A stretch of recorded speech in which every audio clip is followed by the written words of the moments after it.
Let's bring in Oren Siegel. He is the vice president of the Center of Extremism with the Anti-Defamation League. Oren, welcome. So we are seeing a growing number of Jewish leaders calling on Republican lawmakers specifically to reject the rise of anti-Semitism and anti-Semitic rhetoric across the country. This shouldn't be a difficult ask. Tell us what's going on. You're right about that. Condemning anti-Semitism, distancing ourselves from that should not be something that people should ask for.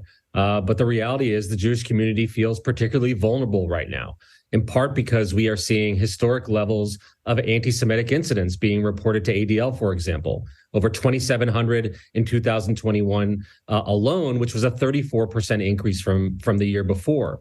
And then on top of that, our social media is filled with anti-Semitic harassment and memes and language that we know animates people to action, including, by the way, when that social media is abused by celebrities and athletes, people who have huge influence and more followers than there are Jews on the planet Earth. So all this together means we need our leaders to lead by rejecting anti-Semitism and all forms of hate.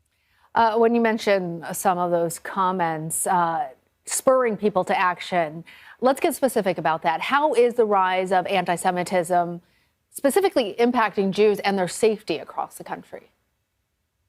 Yeah, so, we've seen Jewish individuals, Jewish institutions being targeted with, propaganda, whether it's, flyers or vandalism or people being harassed, and in worst cases, we're seeing assaults go up. We saw over 160% increase in assaults targeting the Jewish community based on our annual audit of anti-Semitic incidents last year.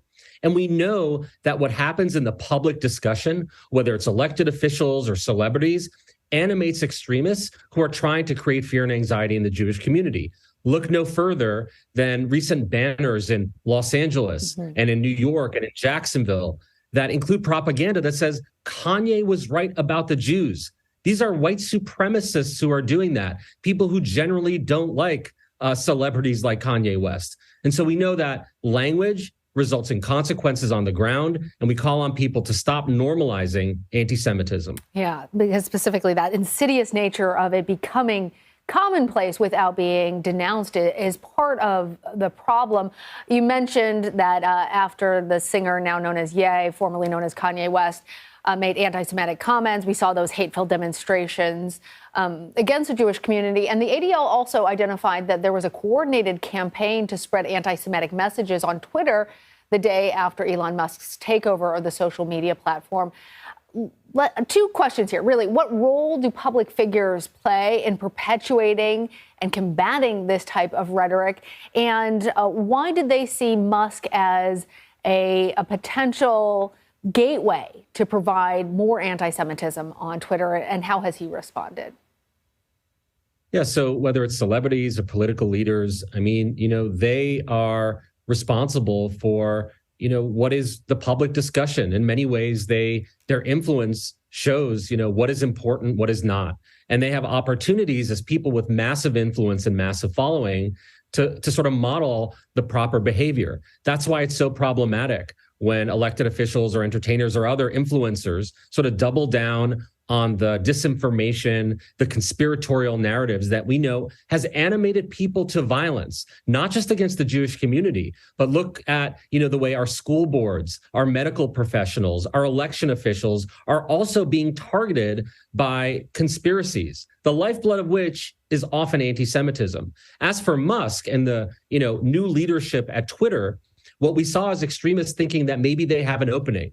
Now that he's in control, they felt that they were going to test the waters and see if they can organize a campaign of harassment, of amplifying, anti-Semitic and other forms of hate on the platform. And based on initial results, anecdotal and otherwise, we have seen Twitter devolve even further into this hellscape of hate and anti-Semitism. And so we need social media companies also to prevent their exploitation of their services, again, to not normalize the anti-Semitism. The consequences are too high. Belief in democracy is eroding, and it starts with, way to take that back, starts with pushing back against hate.